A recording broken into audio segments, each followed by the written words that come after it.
وعلیکم السلام۔ وہ صرف سلام کا جواب دے کر خاموش ہو گیا تھا۔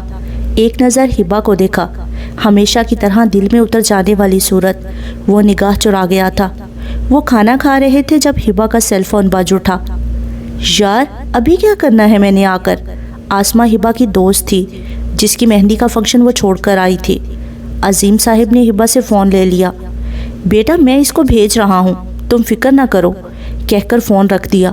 شاہ میر بیٹا، ہبا کو آسمہ کے گھر چھوڑاؤ، اکلوتی دوست کی شادی چھوڑ کر میری خاطر گھر آ گئی ہے۔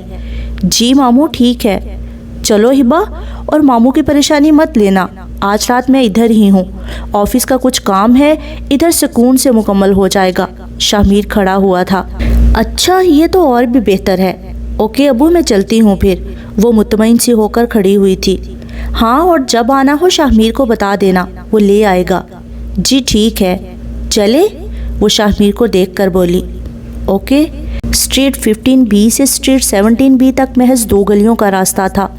ہبا عظیم، تمہیں کیا معلوم، یہ دل تمہارے ساتھ تاعمر چلنے کا خواہش مند ہے، مگر یہ ہو ہی نہیں سکتا، ایسا ممکن ہی نہیں۔ تم ایک ایسا جزیرہ ہو جس کو میں فتح کر بھی لوں تو اس پر حکومت نہیں کر سکتا، اس کو اپنا مان نہیں سکتا۔ ہبا خاموشی سے اس کے سنگ قدم سے قدم ملا کر چل رہی تھی۔ شاہ میر خاموش تھا، وہ اس کے سامنے اکثر خاموش ہی رہتا تھا، اور وہ بھی کہاں بولتی تھی۔ شاہ میر کی ذات میں اسے کوئی دلچسپی نہ تھی۔ ہال کے سامنے پہنچ کر وہ دونوں رک گئے تھے۔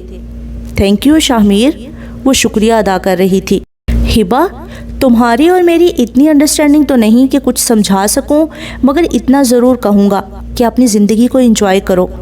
اوکے چلتا ہوں۔ وہ مسکرا کر پلٹ گیا تھا۔ وہ بھی شاہ میر کی بات پر مسکرا کر اس بات میں سر ہلا کر اسے جاتا دیکھتی رہی۔ پرکشش سا اس کا کزن واقعی بہت خوبصورت دل کا مالک تھا۔ نہ جانے کیوں ہبا کے سامنے وہ خاموش رہتا تھا۔ وہ سر جھٹک کر اندر جانے کے لیے پلٹی تو ڈر گئی۔ مجتبیٰ جمال ہاتھ باندھے اس کے پیچھے کھڑا تھا۔ میں تو تمہیں بہت معصوم سمجھا تھا، وہ اس کو گھورتے ہوئے بولا۔ کیا مطلب؟ کیا کہہ رہی ہو تم؟ وہ اس کی بات پر چونکی تھی۔ عشق کی منزل جو ڈھونڈنے نکلے ہیں، کسی نے خود کو گنوا دیا، کسی نے خدا کو پا لیا۔ عجب ہے تماشا میرے ارد گرد لگا ہوا، دنیا کی ہوس نے کسی کو اجاڑ دیا، یار کی چاہ نے یار کو سنوار دیا۔ عصر کی نماز کے بعد خانہ بدوشوں کی بستی میں ایک بار پھر رونق امڑ آئی تھی۔ کچھ بزرگ دوسری بستی سے بھی شامل ہوئے تھے جنہیں صوفی کلام پڑھنے کے لیے بلایا گیا تھا۔ چھوٹی سی ندی کے کنارے واقع یہ خانہ بدوشوں کی بستی کی فضا آج عجیب سی روحانی خوشبو سے معطر تھی۔ سنہری دھوپ ڈھل رہی تھی، ہر شے نکھری ہوئی تھی۔ گرم گرم پکوڑوں اور اگربتیوں کی خوشبو یکجا ہو کر ماحول میں خوشگوار سا احساس جگا رہی تھی۔ کوئی صوفی بزرگ زمین پر بچھی دری پر بیٹھے تھے، آس پاس لوگوں کا جھمگھٹا لگا ہوا تھا۔ قطرہ اگر سمندر میں سمندر ہو گیا، عاشق ملا جو موت سے کلندر ہو گیا۔ صوفی اپنی مخصوص کیفیت میں آ چکے تھے۔ آواز میں ایک عجیب سوز تھا، لے میں ایک درد جو ہوا میں پھیلتا اپنے خیمے میں نماز اثر ادا کرتی دعا کرتی علی بی بی کے دل سے ٹکرا گیا تھا۔ قطرہ اگر سمندر میں سمندر ہو گیا، عاشق ملا جو موت سے کلندر ہو گیا۔ یہ دنیا فانی ہے، آنی جانی ہے، عشق تو عشق ہے، اللہ کی مہربانی ہے۔ عشق حاضر ہے سولی پہ لٹک جانے کو، موت سے بڑھ کر سزا دو گے کیا دیوانے کو۔ قطرہ ملا سمندر سے سمندر ہو گیا، عاشق ملا جو موت سے کلندر ہو گیا۔ عشق تو عشق ہے تارا، کیا حقیقی کیا مجازی، رستہ تو کٹھن ہے نا دونوں کا۔ عشق حقیقی کی منزل رب سے ملنے کی امید میں ہی کٹ جاتی ہے، چاہے رستہ کتنا ہی دشوار کیوں نہ ہو، پھر منزل بھی اتنی خوبصورت، کوئی خسارہ نہیں۔ مگر عشق مجازی والے کیوں جلتے ہیں تارا؟ عشق مجازی کی کوئی منزل نہیں، رستہ اتنا دشوار کہ روح تک رستے میں لگی آگ سے جھلس جائے، درد اتنا کہ دکھائے نہ دکھے، چھپائے نہ چھپے، نقصان ہی نقصان۔ مولا کسی کے دل کو عشق مجازی میں نہ دھڑکائے تارا، سن رہے ہو نا؟ عاشق کی منزل صرف موت ہے، صرف موت۔ علی بی بی خیمے میں موجود تارا سے کہتے ہوئے رو رہی تھی۔ پورا وجود سفید چادر میں لپٹا ہوا تھا۔ ایک تارا تھا جس نے آج تک علی بی بی کو دیکھا ہوا تھا، ورنہ علی بی بی اپنے خیمے سے باہر نہیں آتی تھی۔ اللہ نے دعا میں وہ تاثیر رکھی تھی کہ فوراً سے بیشتر قبول ہوتی تھی۔ لوگ 2 وقت کی روٹی تارا اور علی بی بی کو ویسے بھی دے جاتے تھے۔ کچھ تارا بھی کچھ نہ کچھ عزت سے اکٹھا کر لیتا۔ چونکہ وہ خواجہ سرا تھا تو لوگ اس کو خالی ہاتھ نہیں لوٹاتے تھے۔ وہ زیادہ وقت علی بی بی کی خدمت میں گزارتا تھا۔ اس وقت تارا کو علی بی بی کے چہرے پر جو اذیت نظر آئی تھی اس نے تارا کو ہلا کے رکھ دیا تھا۔ علی بی بی، خدا را خود کو اتنی تکلیف میں مت ڈالیں، آپ کا عشق تو سوہنے رب کے ساتھ ہے، پھر آپ کیوں تکلیف میں ہیں؟ تارا نے دوپٹے کے پلو سے علی بی بی کے آنسو صاف کیے۔ تارا، میں تو ہر پل روتی ہوں، میرا دل ہر وقت خوف خدا سے لرزتا رہتا ہے۔ عشق میں آنسوؤں کی آمیزش نہ ہو تو عشق کامل ہی کب ہوتا ہے؟ لیکن اس وقت میں واقعی عشق مجازی میں لٹنے والوں کے لیے رو رہی ہوں۔ ان کے لا حاصل سفر پر ملال ہو رہا ہے مجھے۔ کون ہوتے ہیں وہ لوگ جو سب جانتے ہوئے دنیا بھی داؤ پر لگا چھوڑتے ہیں اور آخرت میں بھی اس محبت کا عذاب سہتے ہیں سزا کی صورت میں؟ تارا، بہت باہمت ہوتے ہیں یہ لوگ، بہت باکمال۔ علی بی بی بول رہی تھی اور تارا کا ذہن نہ جانے کیوں علی بی بی اور شاہ میر بابو کو سوچ رہا تھا۔ یہ سرد وادیوں کے عشق بھی عجیب ہوتے ہیں، یہ برف پوش پہاڑوں کی محبتیں بھی عجب کشش رکھتی ہیں۔ ہوا میں بکھری موسیقی اور یار کی موجودگی دیکھنے کو تو منظر مکمل ہے، لیکن میرے دھڑکنوں کے شور کو، میری سانسوں کی سرگوشی کو سنو تو صحیح، میرے آنسو میں اپنے عکس دیکھو تو صحیح، شاید تمہیں احساس ہو یہ محبت بہت عجیب ہوتی ہے، اور محبت کرنے والے بھی بہت عجیب ہوتے ہیں۔ پہاڑوں کے بیچوں بیچ واقع ریسٹورنٹ جنگل میں منگل کی مثال پیش کر رہا تھا۔ شام 7 بجے کے قریب وہ لوگ مجتبیٰ کی برتھ ڈے سیلیبریٹ کرنے منال ریسٹورنٹ پہنچ چکے تھے۔ مجتبیٰ رومان اپنے کچھ دوستوں کے ساتھ مجتبیٰ کی پراڈو میں تھے، جبکہ نوال گلبی اور اپنی کچھ فرینڈز کے ساتھ اپنی کار میں تھی، اور ارحم سبیہ بیگم اور نجمہ بیگم کو رومان کی گاڑی پر لے کر آیا تھا۔ اس کے علاوہ بھی کچھ مہمانوں کو ڈائریکٹ ریسٹورنٹ میں ہی مدعو کیا گیا تھا۔ نوال اور مجتبیٰ کی گاڑیاں ساتھ ساتھ ہی پہنچی تھیں۔ نوال مجتبیٰ جمال کو گاڑی پارک کرتے بہت دلچسپی سے دیکھ رہی تھی۔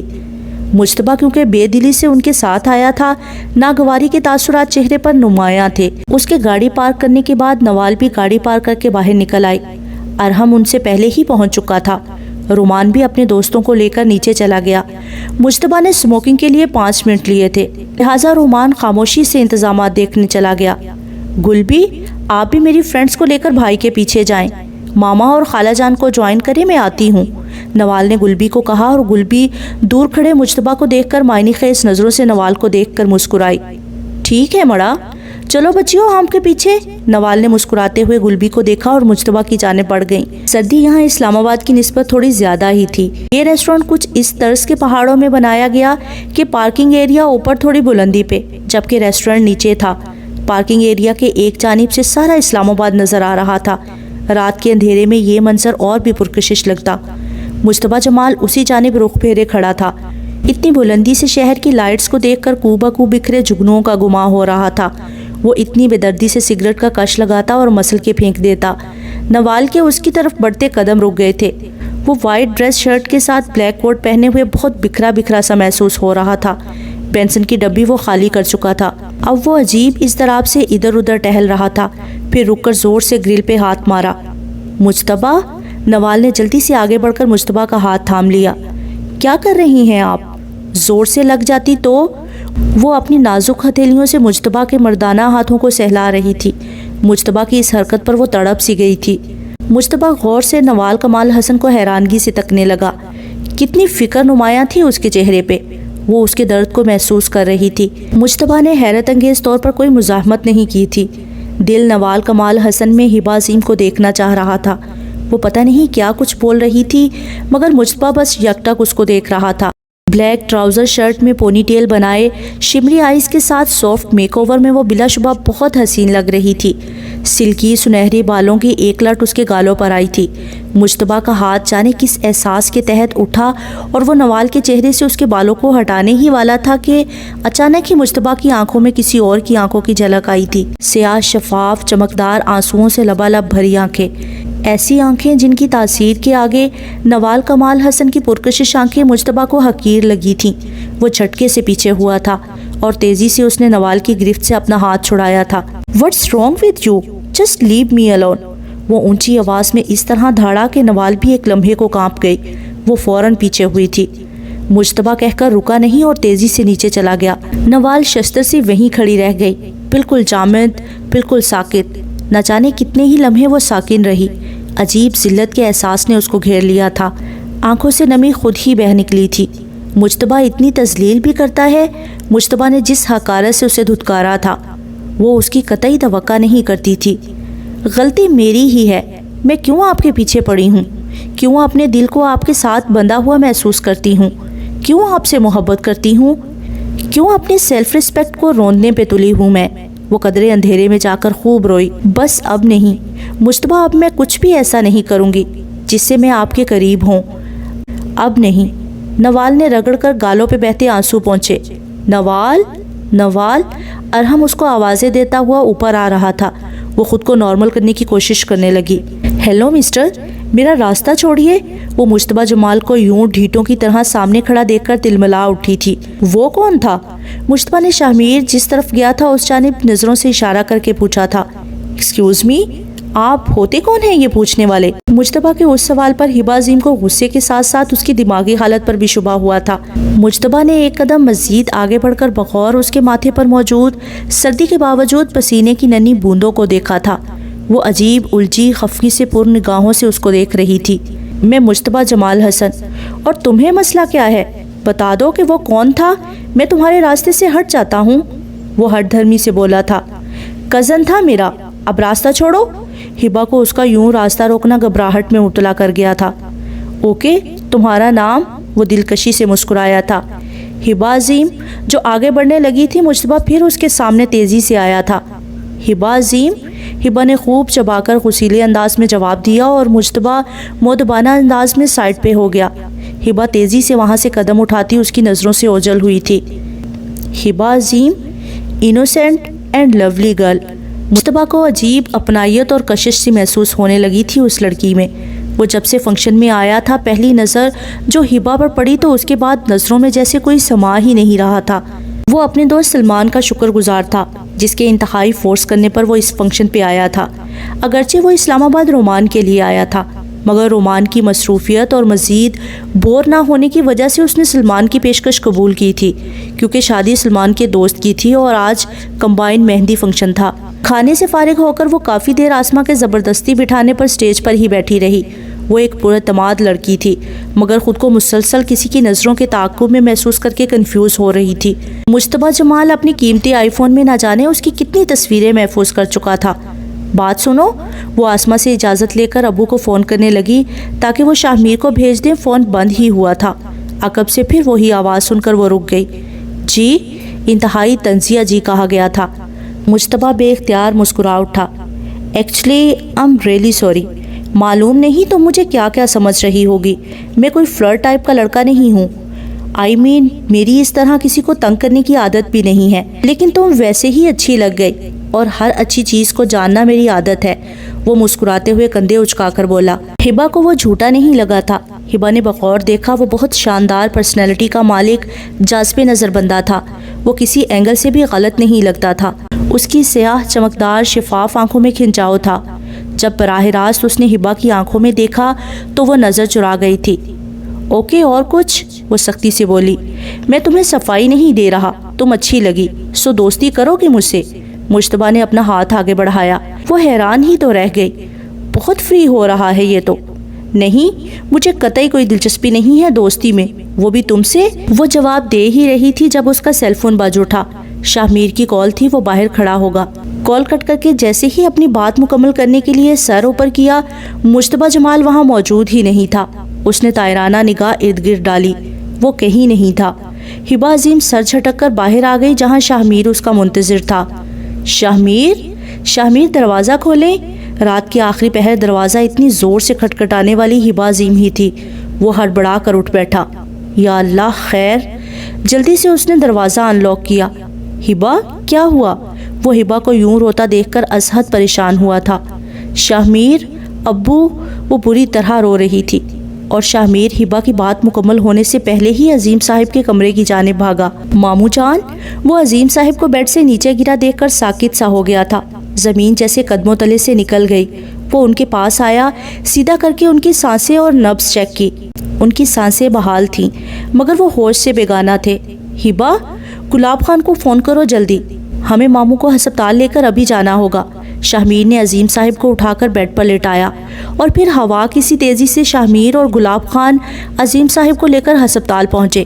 ہبا بھی ان کے ہمراہ تھی جو مسلسل رو رہی تھی، جہاں ڈاکٹرز نے شدید ہارٹ اٹیک کی تصدیق کر دی۔ ڈاکٹر کے بتانے پر ہبا کی رہی سہی ہمت بھی ختم ہو چکی تھی۔ شاہ ادویات کے سلسلے میں جب سے آیا بھاگ دوڑ کر رہا تھا۔ ہبا نے دیکھا شاہ خاموشی سے ہال میں بینچ پر بیٹھ گیا اور وہ لمبا چوڑا جوان جیسے بکھر سا گیا تھا۔ مجھ سے بھی زیادہ کوئی ابو سے پیار کرتا ہے؟ وہ خود سے پوچھ رہی تھی، جس کا جواب اس کے سامنے بیٹھا وجود تھا۔ وہ آہستہ آہستہ قدم اٹھاتے شاہ کے پاس آئی۔ شاہ ہنوز خاموش تھا۔ شاہ ہبا نے پھر پکارا تھا۔ ہاں؟ وہ سوالیہ نظروں سے ہبا کو دیکھنے لگا۔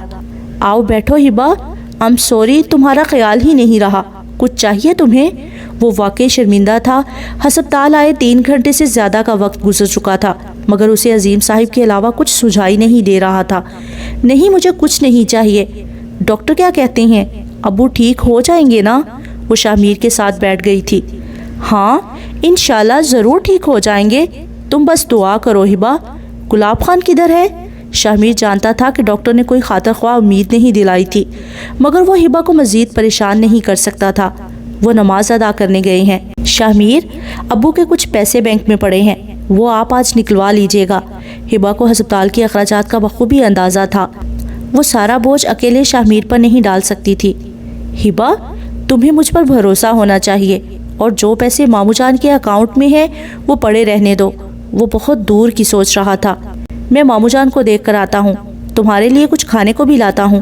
شاہ جانے لگا جب ہبا کی آواز پر رک سا گیا۔ شاہ ابو ٹھیک ہو جائیں گے نا؟ وہ رو رہی تھی۔ جانے کیا شبہ تھا جو ہبا عظیم کو قرار نہیں آ رہا تھا۔ شاہ گویا بے بس ہو گیا تھا۔ وہ کیسے بتاتا کہ اٹیک اتنا شدید ہے جس کی ریکوری ممکن نہیں۔ عظیم صاحب ICU میں تھے، ہبا ادھر بیٹھی رو رہی تھی۔ شاہ کیسے سچویشن سنبھالے گا اسے خود بھی معلوم نہ تھا۔ وہ بس خاموشی سے اسے دیکھ کر چلا گیا۔ وہ جانتا تھا کہ ہبا بہت سٹرونگ ہے۔ اب تک کے ہونے والے تمام حادثات میں اس نے ہبا کو کسی کے کندھے پر سر رکھے روتے نہیں دیکھا تھا۔ وہ غم کو اندر ہی اندر سہنے کا کمال حوصلہ رکھتی تھی۔ وہ بھی عام لڑکیوں کی طرح اپنے آنسوؤں کو روک نہیں سکتی تھی مگر ایک بات جو اس میں تھی، اسے رونے کے لیے کسی کا کندھا، کسی کا سینہ یا کسی کا سہارا درکار نہ تھا۔ وہ اپنی والدہ کی وفات پر بھی روئی اور خوب روئی۔ شاہ دیکھتا کبھی وہ اس کونے تو کبھی اس کونے چھپ کے رو رہی ہوتی اور عظیم صاحب کو ایسے حوصلہ دیتی جیسے خود بہت مضبوط ہو۔ ہاں، جن کو اپنا غم بانٹنے کے لیے کسی کی سہارے کی ضرورت نہ ہو وہ بہت مضبوط ہوتے ہیں اور ہبا ان میں سے ایک تھی۔ شاہ ڈاکٹر سے مل کر کینٹین سے ہبا اور گلاب خان کے لیے ناشتے کا سامان لینے آیا۔ اس نے جینز کی پاکٹ سے اپنا سیل فون نکالا۔ ہیلو امی، شاہ نے عارفہ بی بی کو فون کیا۔ ہاں کدھر ہے تو شاہ؟ رات گھر کیوں نہیں آیا؟ امی میں ماموں جان کے گھر تھا اور ماموں… اچھا شاباش، ماں کو تیرا ماموں پوچھتا نہیں اور تو جا جا کے اس کے گھر بیٹھتا ہے۔ عارفہ بی بی بری طرح چڑھ گئی۔ امی ماموں جان ICU میں ہیں اس وقت، آپ تابندہ یا مریم کو لے کر جلدی پہنچ جائیں، ہبا کو آپ کی ضرورت ہے، شاہ نے مدعا بیان کیا۔ ہائے کیا ہوا عظیم کو؟ عارفہ بی بی چپ سی ہو گئی۔ بس آپ آ جائیں۔ شاہ نے ہسپتال کا ایڈریس تابندہ کو سمجھا کر فون رکھا اور ہال کے اندر داخل ہوا جہاں کا منظر بدل چکا تھا۔ عظیم صاحب بھی ہبا کو چھوڑ کر چلے گئے۔ کل کروا کر عارفہ بی بی اپنی بیٹیوں کو لے کر گھر چلی گئی۔ بہانہ شاہ کے بیمار والد تھے۔ گلاب خان کے بیوی بچوں اور گلاب خان نے ہی ساری دنیا داری نبھائی اور سب انتظامات شاہ نے کیے۔ عارفہ بی بی نے 2 دن بس بھائی کی یاد میں ہی گزارے۔ ہبا کے ساتھ بھی بس دکھاوے کی حد تک ہمدردی جتائی۔ شاہ کو یقین تھا کہ وہ کچھ دن یہاں رک جائیں گی مگر نہ عارفہ بی بی نے رکنا تھا اور نہ وہ رکی، یہاں تک کہ ہبا کو ساتھ چلنے کا بھی نہیں کہا۔ شاہ کو یہ بات بہت بری طرح محسوس ہوئی تھی۔ شام ہو رہی تھی۔ گلاب خان کی بیوی اور بیٹی گھر صاف ستھرا کر کے کچھ دیر کے لیے اپنے گھر چلے گئے۔ گلاب خان اور شاہ چھوٹے سے لان میں بیٹھے تھے۔ مارا تمہاری والدہ کو ابھی ہبا کے ساتھ ہونا چاہیے تھا، ہبا کو کسی اپنا کا ضرورت ہے، تم سمجھ رہا ہے نا شاہ؟ گلاب خان ازحد پریشان تھا۔ جی میں سمجھ سکتا ہوں، میں بھی اسی متعلق فکر مند ہوں گلاب خان، میں ہبا کو اپنے گھر لے جانا چاہتا ہوں کچھ دن۔ مگر پہلے اس کا ذہن جاننا ضروری ہے۔ شاہ میر کو اس وقت اپنی ماں پر بہت شدید غصہ تھا، جو اس موقع پر اپنی سگی بھتیجی کو اکیلا چھوڑ کر گئی تھی۔ جیسے وہ چاہتا ہے ویسے ہی کر لیں گے، آخر وہ ہمارا بھی بیٹی ہے، ہم اس کو اکیلا نہیں چھوڑے گا۔ تم بیٹھو، ہم ذرا مسجد جا رہا ہے کام سے، گلاب خان کہتا ہوا مین گیٹ سے باہر نکل گیا۔ شاہ میر نے ایک نظر سیاہ ہوتے آسمان پر ڈالی۔ مامو جان، بہت جلدی کر دی آپ نے، بہت۔ وہ آہ بھر کے رہ گیا۔ وہ ٹی وی لاؤنج میں داخل ہوا تو دبی دبی سسکیوں نے اسے متوجہ کیا۔ آواز ہبا کے کمرے سے آ رہی تھی۔ وہ آہستہ سے چلتے ہوئے ادھ کھلے دروازے سے دیکھنے لگا۔ ہبا عظیم صاحب کی شال کو سینے سے لگائے زاروں کی طرح رو رہی تھی۔ وہ اپنی سسکیوں کو شال کے اندر دفن کرنے کی کوشش کر رہی تھی۔ شاہ میر کا دل جیسے جکڑ سا گیا۔ وہ دروازے سے پیچھے ہٹ گیا۔ یا خدا، میں کیسے اس لڑکی کے غم کو کم کروں، کیسے اس کے درد کو ختم کروں؟ وہ ہمت کر کے کمرے کے اندر چلا گیا۔ ہبا، اس نے ہبا کو پکارا تھا۔ ہبا نے روتی آنکھوں سے شاہ میر کو دیکھا۔ ہبا پلیز مت رو، مجھے نہیں سمجھ آ رہی کہ کیسے تمہیں تسلی دوں، مگر تمہیں ایسے اکیلے روتا ہوا بھی نہیں دیکھ سکتا۔ سو بی بریو، مامو جان کو تمہارے اصالے ثواب کی ضرورت ہے۔ شاہ میر کو واقعی تسلی دینا بھی نہیں آ رہا تھا۔ ہبا آنسو صاف کر کے کسی بچے کی طرح اس بات میں سر ہلا رہی تھی۔ گڈ گرل، چلو تمہارا سامان پیک کرتے ہیں۔ شاہ میر مسکراتے ہوئے کھڑا ہوا۔ سامان پیک؟ لیکن کیوں؟ ہبا الجھی تھی۔ کیونکہ تم میرے ساتھ چل رہی ہو ہمارے گھر۔ شاہ میر نے صاف بات کی۔ لیکن شاہ میر، میں یہ گھر چھوڑنے کا تصور بھی نہیں کر سکتی۔ میرے امی ابو کی یادیں ہیں یہاں، میں کہیں نہیں جاؤں گی۔ ہبا کا انداز دو ٹوک تھا۔ ہبا تمہاری بات ٹھیک ہے، مگر میں کیسے تمہیں اکیلا چھوڑ کے جا سکتا ہوں؟ اور یہاں میرا رہنا مناسب نہیں۔ گھر میں امی ہیں، مریم، تابندہ، تمہارا دل لگ جائے گا۔ شاہ میر پریشان تھا۔ دیکھیں، میں شروع سے ہی اکیلی تھی، اکیلے سب کرتی تھی۔ بابا کا آسرا چھوٹا ہے، مگر ان کی نشانی یہ گھر تو ادھر ہی ہے نا، لہٰذا آپ فکر مند نہ ہوں۔ میں شام میں اکیڈمی جاؤں گی، دن کو گھر، اور پھر گلاب خان ان کی پوری فیملی ہے۔ یقین کریں میں یہاں پر ہی پرسکون رہ سکتی ہوں۔ وہ شاہ میر کو مطمئن کر رہی تھی۔ جیسے ابھی اکیلے میں رو رہی تھی، ایسے پرسکون رہو گی؟ شاہ میر ناراض ہوا تھا۔ نہیں، میں سنبھل جاؤں گی، اور پھر آپ بھی تو آتے جاتے رہیں گے نا؟ وہ بمشکل مسکرائی تھی۔ ہبا، میرا دل نہیں مانتا، تمہیں کسی اپنے کی ضرورت ہے، شاہ میر نے سمجھانا چاہا۔ آپ ہیں نا، جب ضرورت ہوئی آپ کو آواز دوں گی۔ ہبا اور شاہ میر نے کبھی بھی اکیلے اتنی باتیں نہیں کی۔ آج ہبا کا براہ راست شاہ میر سے گفتگو کرنا شاہ میر کو اچھا لگ رہا تھا۔ وعدہ کرو، تمہیں جب بھی کسی چیز کی ضرورت ہوگی، کوئی بھی کام ہوگا، مجھے کہو گی۔ شاہ میر نے بات ختم کی۔ جی پکا وعدہ۔ ہبا نم آنکھوں سے مسکرائی، اور پھر زندگی اپنی ڈگر پر چل پڑی۔ شاہ میر کام میں مصروف ہو گیا، لیکن ہر 4-5 دن میں وہ ہبا کی طرف چکر ضرور لگاتا۔ ہبا نے اکیڈمی جوائن کر لی۔ گلاب خان اور گلاب خان کے گھر والے اپنوں کی طرح ہبا کے ساتھ تھے، مگر ایک بہت بڑا خلا تھا زندگی میں، جو ہبا کو وحشتوں کے سمندر میں ڈبو رہا تھا۔ ایسی تنہائی جو ہبا کو اندر ہی اندر دیمک کی طرح چاٹ رہی تھی۔ وہ خود کو مطمئن اور سٹرونگ ظاہر کراتی، مگر یہ وہی جانتی تھی کہ عظیم صاحب سے جدائی اس پر کتنی بھاری تھی۔ سارا دن وہ زبردستی سوئی رہی۔ آنکھ کھلی تو عصر کا وقت ہو چکا تھا۔ وہ اٹھی، وضو کر کے نماز ادا کی، امی ابو کو کلام پڑھ کر بخشا، اور پھر اکیڈمی کے لیے تیار ہو گئی۔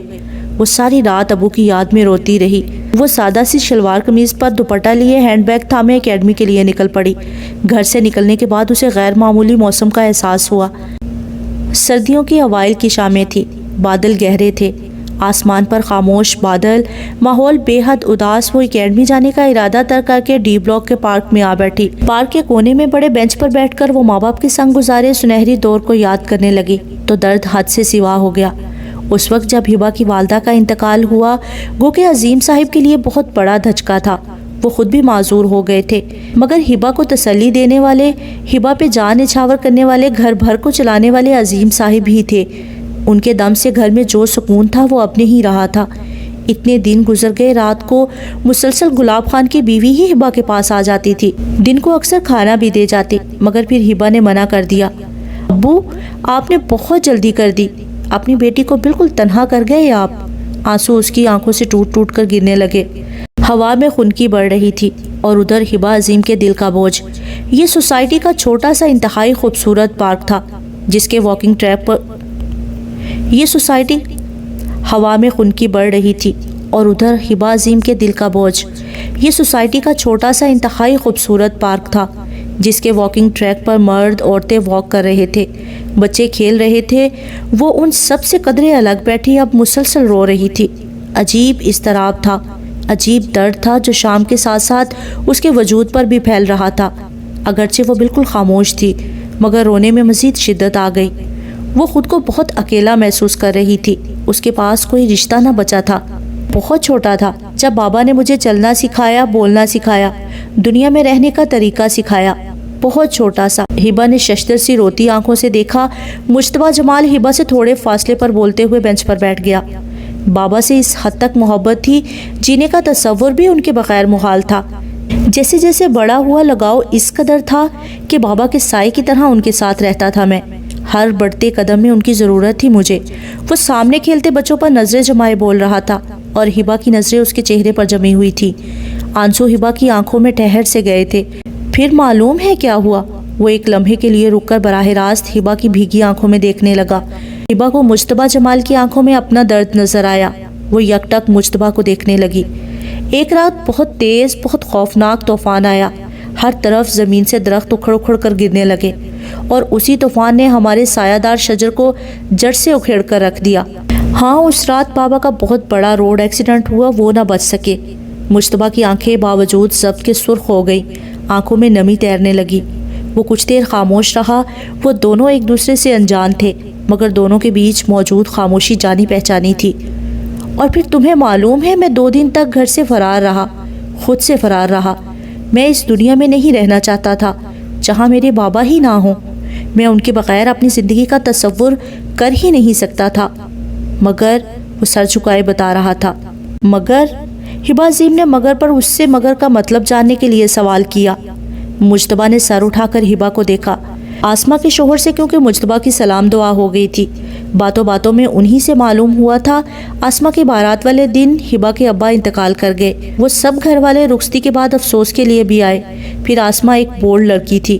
مجتبیٰ نے آسمہ سے خود دریافت کیا اور صاف لفظوں میں بتایا کہ اسے ہبا سے ہر قیمت پر دوستی کرنی ہے۔ آسمہ نے بھی اس کو دیکھ بھال کر اس کی حمایت کا فیصلہ کر لیا۔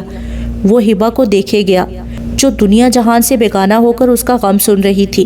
وہ ہلکا سا مسکرایا تھا۔ مگر مجھے جینا تھا۔ ہاں، مجھے جینا تھا ہبا، اپنی ماں کے لیے، اپنے بھائی کے لیے۔ میرے پاس جینے کی وجہ تھی، اور جس کے پاس کوئی وجہ ہی نہ ہو وہ کیا کرے؟ ہبا نے اسے ٹوک دیا۔ ہبا جو مجتبیٰ کی مگر سن کر اس سوچ میں تھی کہ شاید ہبا کو بھی جینے کا سرا مل جائے، لیکن مجتبیٰ کے جواب سے وہ سخت مایوس ہوئی تھی، کیونکہ اس کے پاس کوئی سگا رشتہ نہیں بچا تھا۔ اس کی آنکھیں ایک بار پھر بھیگ چکی تھی۔ کیا مطلب؟ مجتبیٰ الجھا تھا۔ آپ کا نام میں بھول گئی، کیا بتایا تھا؟ ہبا واقعی اس کا چہرہ پہچان گئی تھی، مگر نام بھول چکی تھی۔ مجتبیٰ جمال۔ مجتبیٰ اس کے پھر سے بہتے آنسو دیکھ کر ڈسٹرب ہوا تھا۔ مجتبیٰ جمال، میرے پاس تو کوئی وجہ بھی نہیں جینے کی۔ اور پھر ہبا نے نہ جانے کیوں اس کے ساتھ ہونے والے حادثات کے متعلق مجتبیٰ کو بتایا۔ وہ بول کر کچھ دیر خاموش رہی۔ دونوں ہی چپ تھے۔ وہ آنکھیں صاف کر کے ہینڈ بیگ کندھے پر ڈال کر بینچ سے اٹھ گئی۔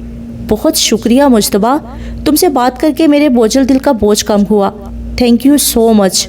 اب چلتی ہوں، مغرب کا وقت ہو رہا ہے اور بارش بھی ہونے والی ہے۔ وہ جانے لگی جب مجتبیٰ نے اسے آواز دی، ہبا، تم ہمیشہ ہر پریشانی مجھ سے شیئر کر سکتی ہو۔ وہ سب سن کر خاموش ہو گیا تھا۔ ہبا کا دکھ بہت زیادہ تھا، مگر ہبا کو کھونا اس کے لیے مشکل تھا۔ کس حق سے؟ ہبا نے مڑ کر مجتبیٰ کو مصنوعی گھورا تھا۔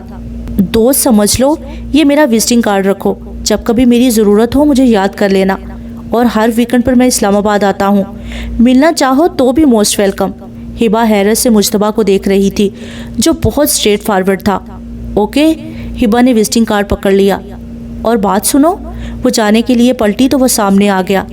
اتنا مت رویا کرو، تم روتی ہو تو لگتا ہے جیسے کسی خوبصورت شیشے کے جزیرے پر چھم چھم بارش برس رہی ہو، اور دل چاہتا ہے کہ انسان اسی شیشے کے جزیرے میں خود کو مقید کر لے۔ وہ بول کے رکا نہیں، تیز تیز قدم اٹھاتا چلا گیا۔ اس کے مڑتے ہی بارش شروع ہو گئی۔ ہبا جامد ساکت کتنی دیر اس کے لفظوں کے سحر میں رہی، اور پھر گھر کی جانب چل دی، کیونکہ بارش نے آج تیز، بہت تیز برسنا تھا۔ وہ خود کو زیادہ سے زیادہ مصروف رکھنے لگی۔ شاہ میر کے علاوہ خاندان بھر میں کوئی اس کو پوچھنے والا نہ تھا۔ عظیم صاحب کے بینک میں موجود رقم جوں کی توں پڑی تھی۔ اکیڈمی سے ملنے والی تنخواہ سے اس کا گزارا اچھا ہو جاتا۔ کبھی کبھار ضرورت پڑ جاتی تو وہ بینک سے رقم نکلوا بھی لیتی، اس میں سے امی ابو کے نام کی خیرات ادا کرتی۔ اسے کافی وقت لگا سنبھلنے میں۔ بظاہر وہ سنبھل بھی گئی، مگر اکیلے میں وہ محض 20 سالہ لڑکی خود کو کیسے سنبھالتی تھی یہ وہی جانتی تھی۔ شاہ میر نے بارہا اسے خرچہ دینے کی کوشش کی، مگر ہبا نے صاف انکار کر دیا۔ اس لیے اب شاہ میر ہبا کے لیے کچھ نہ کچھ خرید کے لے آتا۔ ہبا کی زندگی میں جس شخص کا اضافہ ہوا تھا وہ مجتبیٰ جمال تھا۔ اکثر وہ تنہائی سے گھبرا کر کچھ وقت مجتبیٰ سے بات ضرور کرتی تھی۔ نہ جانے مجتبیٰ کی سحر انگیز گفتگو تھی یا ہبا کا اکیلا پن، ہبا کو اس سے پہرو گفتگو کرنا اچھا لگتا تھا۔ گلاب خان کو ہبا نے مجتبیٰ سے متعارف کروایا تھا۔ گلاب خان کو بھی اعلیٰ پرسنالٹی والا مجتبیٰ بہت اچھا لگا تھا۔ ہبا اور مجتبیٰ میں زبردست ذہنی ہم آہنگی تھی۔ دونوں ہم خیال تھے، ہم عمر تھے۔ دونوں میں ایک عجیب انسیت قائم ہو چکی تھی۔ دونوں میں اچھی خاصی دوستی ہو چکی تھی۔ مجتبیٰ لاہور جبکہ ہبا اسلام آباد تھی۔ دونوں فون پر ایک دوسرے کے دکھ درد میں شریک رہتے۔ ان کی جان پہچان ہوئے سال گزر چکا تھا، جس میں وہ 4-5 بار پارک میں ملے۔ مجتبیٰ بہت کیئرنگ تھا۔ اس نے ہبا کو اس مشکل فیز سے نکلنے میں خوب سپورٹ کی، اور وہ خود بھی کیونکہ چھوٹی عمر میں ذمہ داریاں سنبھال رہا تھا، لہٰذا ہبا ہر طرح سے اس کو سمجھاتی۔ اس پر بزنس کا بھوت ہر وقت سوار رہتا۔ وہ بلا کا ذہین تھا۔ ایک جینس کی فیکٹری سے سال کے اندر 2 گارمنٹس کی فیکٹریاں بنا چکا تھا۔ وہ اپنی ماں اور بھائی سے از حد محبت کرتا تھا۔ وہ ہبا سے کوئی 3 سال بڑا تھا۔ سٹڈیز کمپلیٹ ہوتے ہی وہ بزنس میں نام بنانے لگا۔ ہبا کو اس کا پیشن دیکھ کر خوشی ہوتی تھی۔ وہ بہت مکمل تھا، ارادوں میں، سوچوں میں، زندگی میں وہ پرفیکٹ تھا۔ اس 1 سال میں ہبا اور مجتبیٰ نے خود کو بہت اچھے سے سنبھال لیا تھا۔ اگر ہبا کو مجتبیٰ جمال سے لگاؤ تھا تو مجتبیٰ کے لیے بھی ہبا بہت اہم تھی۔ وہ اس کی سادگی، اس کی پاکیزگی پہ مرتا تھا۔ وہ عام لڑکیوں کی طرح مجتبیٰ کی پرسنالٹی سے متاثر ہو کر اپنی حدود نہیں پھلانگی تھی۔ وہ اس کے سٹیٹس سے متاثر نہیں تھی۔ وہ اس کے لیے فکر مند ہوتی، اس کو اچھے مشورے دیتی۔ اپنی زندگی کے اہم مشورے وہ مجتبیٰ سے ڈسکس کرتی۔ دونوں کے بیچ کچھ نہ ہو کر بھی بہت کچھ تھا جس سے دونوں ہی بے خبر تھے۔ وہ عصر کی نماز ادا کر کے بیٹھی تھی۔ آج سنڈے تھا تو اکیڈمی سے بھی چھٹی تھی۔ فون کی بیل پر اس نے فون سکرین پر دیکھا مجتبیٰ کالنگ۔ وہ مسکرائی کیونکہ پچھلے 2 ہفتوں سے مجتبیٰ کام میں مصروف تھا اور وہ نہ چاہتے ہوئے بھی اس کی کال کی منتظر رہی۔ ہیلو، کدھر ہو؟ انتہائی عجلت میں پوچھا گیا۔ ہیں؟ نہ سلام نہ دعا، سیدھا سوال، ہبا نے حیرت سے کہا۔ تمہارے پاس 15 منٹ ہیں، ریڈی ہو جاؤ، تم میرے ساتھ چل رہی ہو۔ وہ ڈرائیو کرتے ہوئے بول رہا تھا۔ ارے کدھر چل رہی ہوں تمہارے ساتھ، اور کیوں؟ وہ حیران ہوئی تھی۔ لاہور چل رہی ہو میرے گھر؟ ایڈیٹ، تمہیں بھگا کر یا اغوا کر نہیں لے جانا۔ نہ مجھے اس قسم کا کوئی شوق ہے، آلریڈی میری روز کے ساتھ ڈیٹ فکس ہے، سو ہری اپ۔ اوہ وہ تو ٹھیک ہے، مگر گلاب خان کو بتا کے جانا ہے نا، اس لیے پوچھا۔